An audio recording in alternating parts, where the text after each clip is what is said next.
What's up, everybody? It's week 6 of Testimony Tuesday, and last week episode I talked to you guys about the first year I turned professional, and then also making my first USA World Championship team.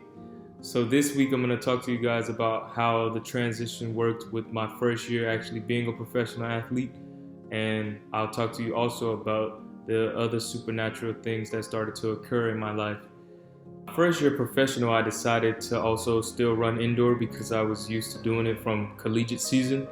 So I ran a few meets indoor, and I actually didn't do too bad. I actually ran the 60 hurdles for the first time, and I ran like 7-8, and that was my first time ever doing the event.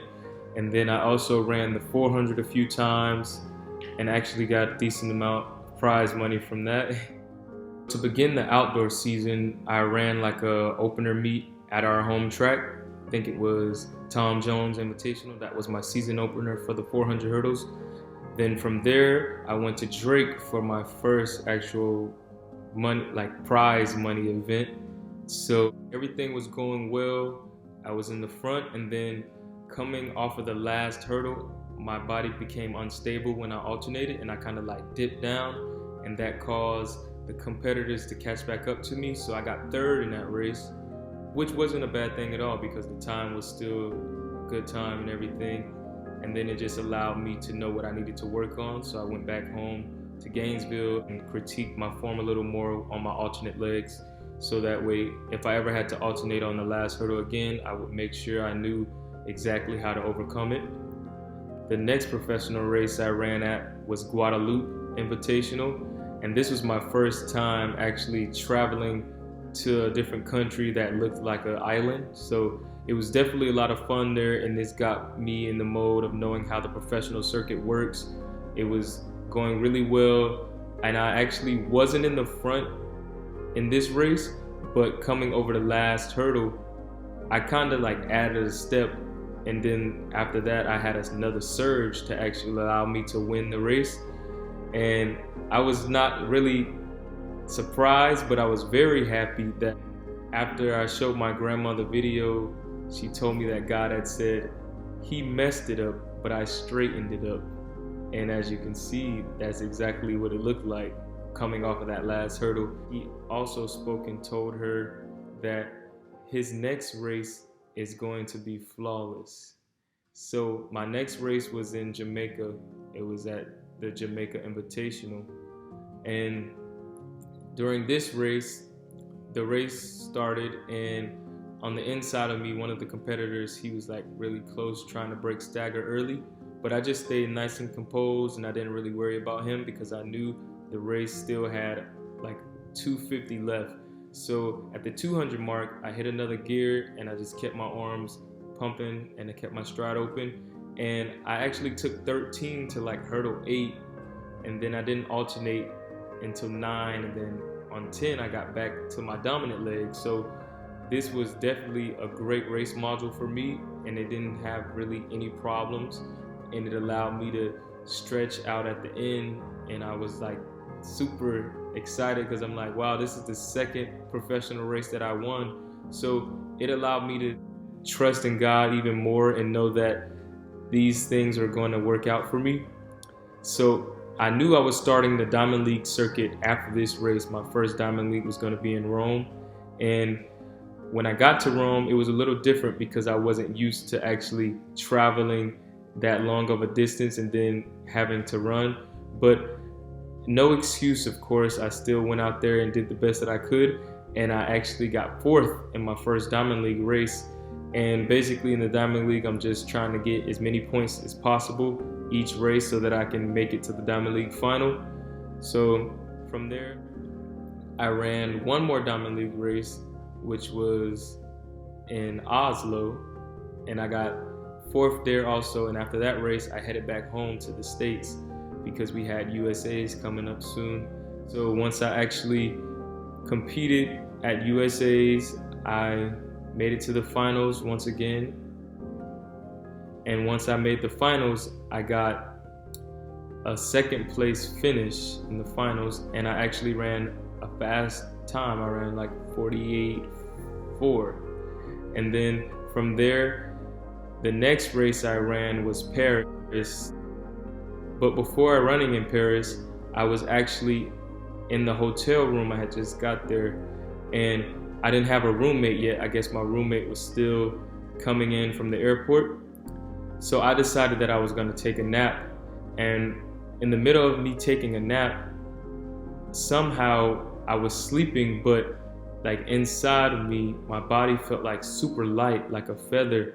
And I was facing the window while I was sleeping, but my body began to like spin around to the other side of me.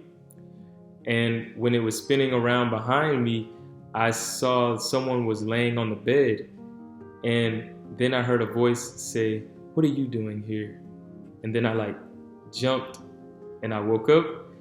And then when I turned around, well, I was still facing the window when I woke up. So I turned around and looked behind me, and my roommate was in the room sleeping on the bed the exact way I saw while I was sleeping. So this was a new experience for me because I didn't know exactly how that happened or what that was about. So I didn't really question it too much, but I just knew this had something to do with what God had planned for my life. So basically the next couple days, it was time to run the race in Paris. And when I ran the race in Paris, I got fourth once again, but I actually ran a PR because the guy who won the race, he ran 46 seconds, which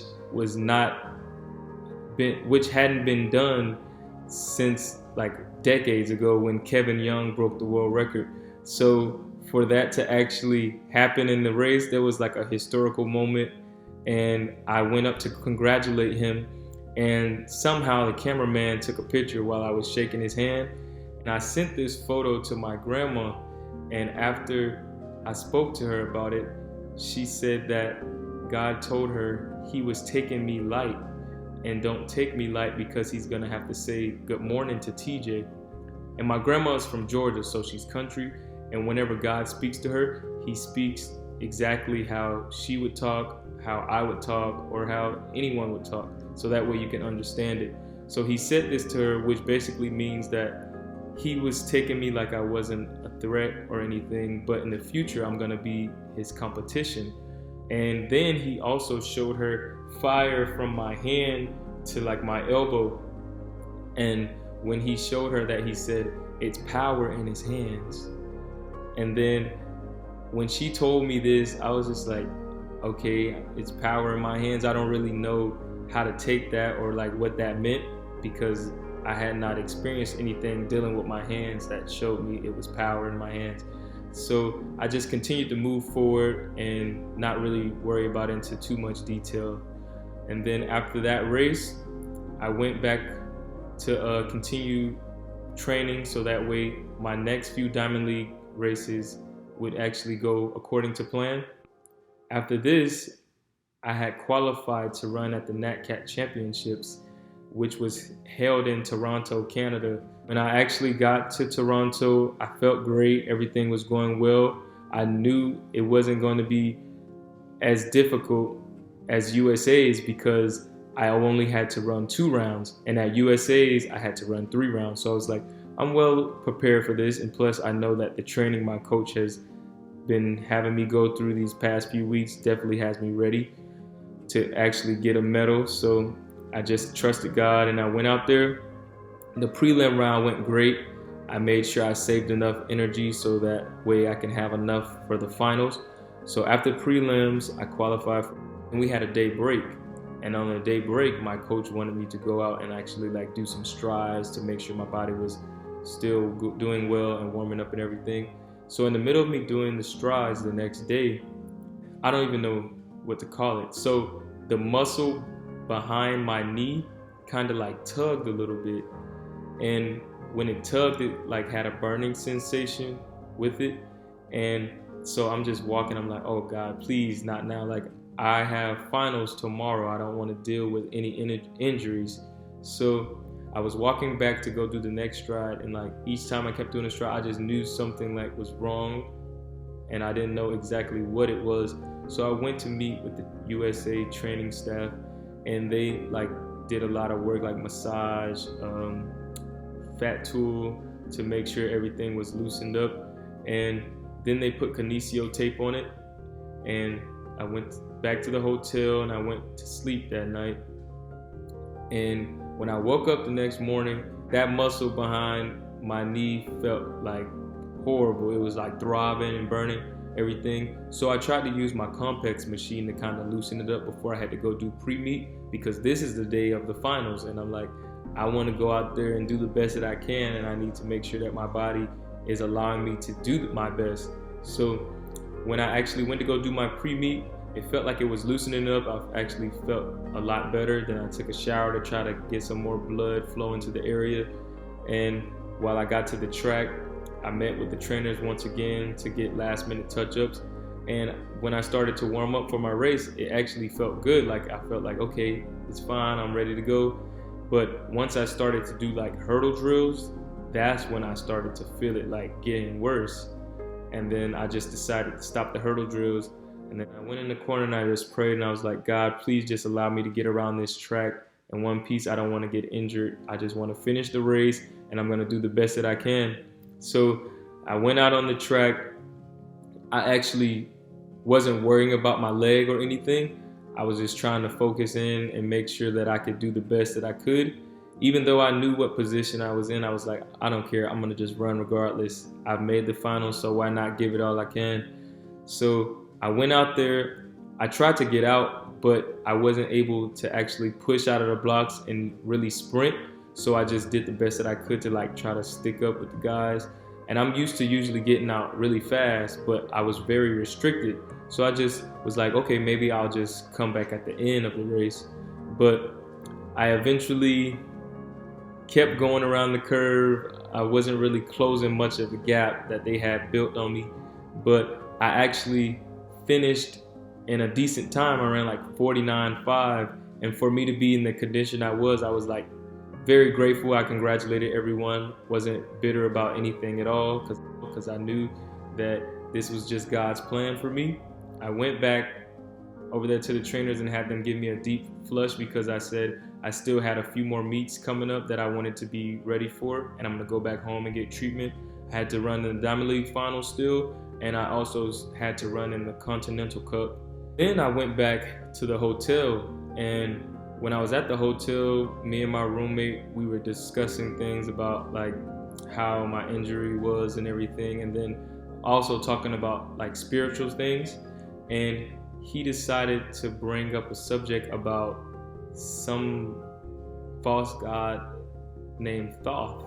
And I didn't really do much research at the time to know who that was, but like he was just talking to me about all these different things, and I could feel that it wasn't like the right thing to discuss, because like my body on the inside like was really like shaking a lot. Not shaking as in fear, but like shaking as in like rage. Not angry rage, but just like it didn't feel right inside when these things were being spoken to me. And he was like telling me, like trying to force me to read this type of book and that type of book. But I was telling him that the only book I was reading was the Holy Bible, because this was the year when I read the whole Bible. So I was discussing to him about the things that I knew to be true in the Bible that I had been reading, and I was explaining to him the supernatural things that had started to occur in my life for the past few years. It had been happening. So while I'm discussing these things to him, I can tell that he was kind of getting a little upset because I wasn't reading the book like he wanted me to. So I just decided to diffuse the situation, and I just went to sleep. And the next day I was leaving anyways to go back home. So I was on my way back home, but the plane got stuck, so we had to stay there. So the airline got us a hotel, and we stayed in the hotel overnight. And when I was back at the hotel, I was listening to my gospel music, because that's usually what I listen to. And when I was listening to my gospel music, I was praying, and I was thanking God for allowing me to get around the track healthy, and that it could have been a lot worse. And I'm glad that he kept me and allowed me to finish. And I trust him, and I know that he knows the best plan for my life. And then randomly, out of my mouth, the words spoke and said, "Holy Spirit, enter me."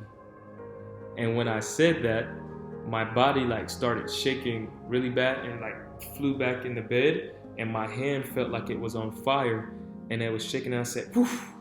And then I heard his voice for the first time, because my grandma had been telling me months before this happened that he was gonna start speaking to me. So I heard his voice and he said, "Go in the bathroom." So I went in the bathroom and I had my headphones on still, and the song "I Need You to Breathe" by Ernest Pugh was playing, and I was just standing in the bathroom, and then when the choir kept saying "I need you to breathe" over and over again, my body started to forcefully go like this, and each time it would stretch out my arms, my head would look straight up, but it would be a super bright light above my head, and it continued to do it until the choir stopped saying that. And then on the last one, I was stuck like this and I couldn't move, and I didn't have any more air inside of my body. And then I took a big gas of air, like but when I did that, it was like a lot of cold air that had flushed inside of my body, and I felt it, and it like settled in my stomach. And then I was just like on the ground, and I was like crying because I had realized what happened. The Holy Spirit came inside of me. I got up and went back and sat on the bed. And then when I was sitting on the bed, he started to speak even more, and he told me that I would be prophetic, I would be able to sing really well, and I'll do it all for his glory. And when he's told me that I would be prophetic, I started to see like flashes of things in my head. And my mom, she was one of the people I saw, and she had on like business attire, and she was like pointing, telling these guys to like put that over there, put that on, like she was an interior designer. And then it went away really quickly. And then I started to sing, and it didn't sound like myself. It like sounded like a whole nother voice that I didn't recognize. And then I was just like, what is going on? So then he told me to call my grandma, and I called her and I explained to her like what had just happened to me. And then like while I was explaining, I couldn't stop crying, and I just kept on crying, and I was like amazed at the feeling that I had just felt, because it was like nothing I've ever felt in my life, and it felt like really good. And I just like I'm still amazed at how that happened to me, but I'm very glad it did happen, because the next day I actually began to like feel like I was extra nice for some reason. Like I would speak to everyone, I would be like just really nice, and I didn't even want to drink wine anymore. Like that feeling of God actually taking over and coming into my life made me realize like this is the new person I'm gonna transition into becoming. Just like the Panther told me I would transition and become a whole new person and be more spiritual and get closer to God. That spirit animal that happened the previous year, 2 years before this, allowed me to see like this was the new way my life was going to be. So once that happened, I actually went back home, had to go get an ozone injection for the part behind my knee so I can heal up and actually run at my meet in Zurich, which was the Diamond League final, because I was blessed enough to actually make enough points to make it to the Diamond League final. And while I was running at the Diamond League final, ever since that feeling with the Holy Spirit coming inside of me, it felt like I had like a lot of power, and I wasn't afraid of anything. I was more motivated, and like I just felt a lot stronger. So when I was actually running, I was in the front, and this was like the first time I was ever that close to my competitor who had been really doing well that season. And then coming up to the 8th hurdle, I went over the 8th hurdle, and when I landed down, that part behind my knee actually tugged once again, and I guess it wasn't enough time for me to actually heal it up. I guess it was still fatigued and I didn't have enough rest, so it actually went out on me again. But of course I continued to keep fighting and push to the finish line. And after that race, I decided that I was gonna cancel out the rest of my season because I was supposed to run at the Continental Cup. but I decided that it would be best for me to just go back home, get rested up, get treatment, and then get prepared for the next season because it would be a big year. This was the next World Championship, so that's exactly what I did. And I'm glad I was able to share another part of my life with you guys, and tune in next week for another great story.